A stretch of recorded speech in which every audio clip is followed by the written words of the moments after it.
It seemed so simple a few days ago. Back when James Mattis was still Defense Secretary, back when kids calling the NORAD tracking hotline still held a marginal belief in Santa Claus, back when the government was fully funded. All 100 senators agreed to a stopgap spending bill, a continuing resolution, or CR, in the Congressional lingua franca, a week ago Wednesday night. The bill would run the government until February 8. The House was poised to follow suit and pass the CR on Thursday or Friday, keep the federal lights on and dispatch everyone home for the holidays. Senate Majority Leader Mitch McConnell, RKY, deposited the interim spending bill on the Senate floor early in the day on Wednesday. "I don't believe he would bring it up unless he had assurances that the president would sign the CR," said Senate Appropriations Committee Chairman Richard Shelby, RL. But you never know. Shelby's instincts were right. You never know with President Trump. There were strong signals from the White House last Thursday morning that Trump would grudgingly sign a stopgap spending bill to fund the government, even though the package lacked money for a border wall. But you never know. Trump's oscillation began when he got an earful from the conservative House Freedom Caucus Wednesday night. Freedom Caucus leader Rep. Mark Meadows, RNC, declared that Trump's base would revolt if he signed the Band-Aid bill. Meadows predicted that signing the legislation would inflict major damage to Trump's 2020 re-election bid. The gig was up Thursday morning when Trump dialed House Speaker Paul Ryan, RY, summoning him from a House GOP conference meeting. It just wasn't Freedom Caucus members who were upset about advancing a spending bill without the wall. Many rank-and-file members were irate. They felt hung out to dry, again. They campaigned on the wall. They swallowed hard when wall funding wasn't tucked into the March package. Same with interim spending bills in September and November. Would the leadership wash their hands of the issue and rush home for the holidays? Ryan puts the brakes on everything after the phone call. The House wouldn't accept the Senate's bill.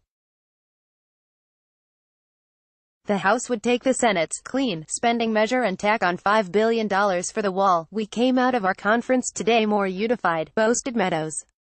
"I looked at President Trump in the eyes today and he was serious about not folding without a fight." Meadows said the GOP leadership realized they had to push for the wall.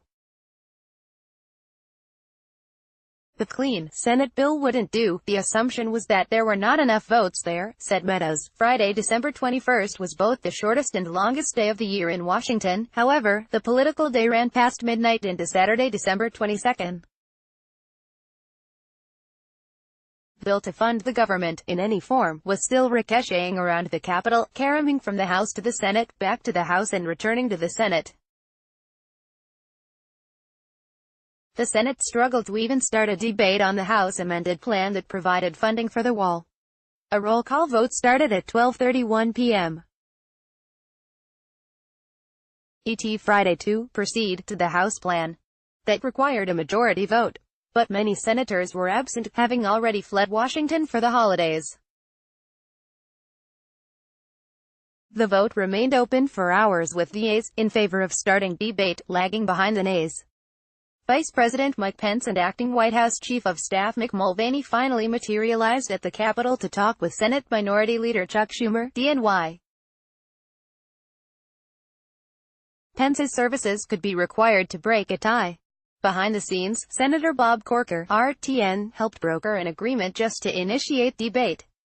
At 5:49 p.m. ET, the Senate finally closed the procedural vote after 5 hours and 18 minutes.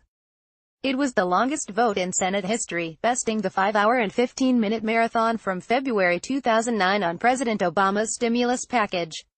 On the government funding procedural vote, Sen. Jeff Flake, RS, was a no. Flake then flipped to yay. Senator Doug Jones, DL, one of the most conservative Democrats in the Senate and facing a tough re-election in 2020, voted aye. Corker had lurked around the Capitol all day but had not yet cast a ballot. Corker voted yes, making it a 47-47 tie.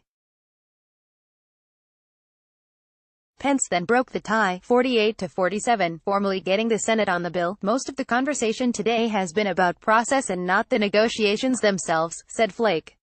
"The House bill is dead." In other words, it was a challenge to even convince a majority of senators to consider the House plan with the wall. That's to say nothing of securing 60 votes to end a filibuster and usher a final version of the package to passage. There was a flurry of activity at the Capitol late Friday afternoon. One senior House Republican source close to the negotiations indicated there was a sense of optimism now, adding, "I think they are trying to clear it with the White House." The prospective plan was to agree to brand new, full spending measures for the rest of the fiscal year. Not interim measures through February or anything like that. But the wall was the holdup, as it's always been the holdup. By nightfall, the House adjourned for the day, with most lawmakers dashing to the four winds that assured a partial government shutdown that night at midnight. Congress would be in session on Saturday. But few lawmakers would be anywhere near the Capitol to solve the crisis. Only a skeleton crew of staff and lawmakers darkened the door of the Capitol on Saturday. Members of the press corps certainly outnumbered the number of aides and members. Ryan was at the Capitol to open up a rare Saturday session of the House at noon, precisely 12 hours after the government lurched into a partial shutdown. But what was the plan to bridge the impasse? Would Ryan's speakership end on January 3 at noon with parts of the federal government shuttered? Ryan was having none of it, never breaking stride as he booked his way through Statuary Hall of the Capitol, bound for his office. "It goes over there," said Ryan, pointing toward the United States Senate chamber across the Capitol rotunda. "Over there." You know that. Ryan portrayed himself as a mere bystander. And in this instance, he was more than willing to deflect the Christmas-time quandary to the world's greatest deliberative body. That said, some whispered at the Capitol that the outgoing speaker, off the job when the new Congress convenes, should have taken a hit. They suggested that Ryan should have taken the clean Senate bill, lacking wall money, and put it on the floor. Lots of Republicans would have balked. But it likely would have passed with a coalition of many Democrats and some gopers. What did Ryan have to lose? He's out the door soon. His last active speaker may have been an effort to keep the government open. But President Trump wouldn't have signed the plan. And so Ryan went a different direction. It was thought the administration had an outside chance to reach a deal Saturday afternoon with lawmakers and perhaps summon everyone back to Washington to vote Sunday night. The sides were swapping paper, but in reality, they were nowhere near an agreement. That afternoon, Trump summoned a group of hardline conservatives to the White House to discuss the border wall, a group that included Mattis, Rep. Jim Jordan, RO, and Sen. Lindsey Graham, RSC, would only embolden the president on the wall fight. Senate Appropriations Committee Chairman Richard Shelby was also invited. Multiple sources say the White House included Shelby as an effort to show him how serious they were about the wall. But some Republicans fretted there could now be an issue with the conservatives. The House GOP brass did an about-face and pushed a funding bill on the floor with the wall late Thursday. That steeled their resolve. How could House Republicans now accept anything less than $5 billion since the leadership forced a vote on the revamped bill? "We often have that problem when we over-conservatize," said a senior House Republican leadership source. And so the House and Senate return on December 27. But so far, there's nothing obvious to break the dam. British Prime Minister Harold Macmillan once declared that the most important factors in politics were events. We've seen other instances where events sparked expeditious resolutions to shutdowns. Such was the case during the January shutdown. Democrats quickly folded after it was found the public was hammering them in public opinion polls. A wild card chase and shootout at the Capitol in October 2013 along with the debt ceiling helped bring a hasty end to 2.5-week shutdown over defunding Obamacare. One U.S. Capitol police officer was injured in the mayhem. Lawmakers put aside their differences and reopened the government. Lawmakers argued that USCP officers were on the job and willing to put their lives on the line to defend the Capitol, even though they weren't getting paid. So what will end this shutdown?